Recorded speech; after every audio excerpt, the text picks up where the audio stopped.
partea a doua. Sandra Pralong. Mă ocup cu consultanță.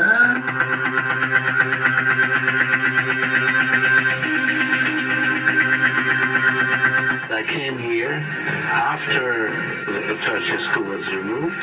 I arrived in January 1990. I think I was the first civilian plane that landed in Bucharest. There were still soldiers lined up on the street all the way in.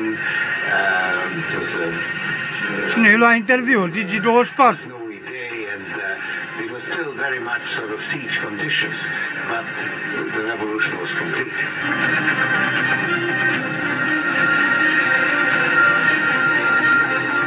Emigrată din țară în timpul regimului comunist, Sandra Pralong, pe numele său adevărat, Sandra Marlin Andreea Budiș, s-a întors în București imediat după Revoluția din 1989 pentru a crea, atenție, din poziția de director executiv, fundația lui George Soros, pe care a condus-o până în 1993. Toată viața a stat pe lângă oameni influenți, motiv pentru care mai târziu, între 1998 și 2000, a devenit consilierul personal al președintelui Emil Constantinescu pentru comunicarea internațională și relația cu românii din afara țării. În 2012, țărănista Sandra Pralong a candidat din partea Alianței România Dreaptă pentru un fotoliu de senator în sectorul 3 al capitalei, însă nu a fost aleasă.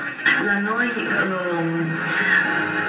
în continuare, am rămas o societate patriarhală și Patriarhală, atenție! cultivăm foarte mult raporturile stăpân-supus. Ca să trăim bine, trebuie să fim buni, pe bune. Buni în sensul etic și buni în sensul aplicat, să facem lucrurile bine, să le facem temeinic. Pe 27 august 2015, prima șefă a Fundației Soros a fost numită consilier de stat pentru relația cu românii din afara granițelor în mandatul lui Klaus Iohannis.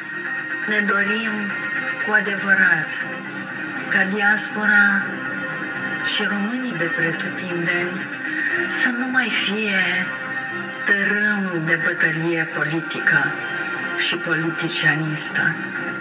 Ce teatru! Prin discursurile sale, Sandra Pralong a vrut să dea de înțeles că este alături de români. Într-o postare recentă pe X, jurnalistul Marion Naufel demască jocurile prietenei lui Soros.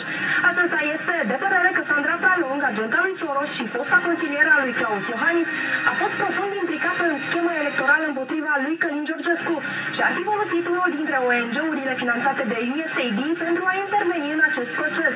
Culmea și una dintre judecătoarele CCR, Iuliana Scântei, ar face parte din același ONG, ceea ce ne duce cu gândul că elitele susținute de Soros lucrează împotriva poporului român și a creștinismului.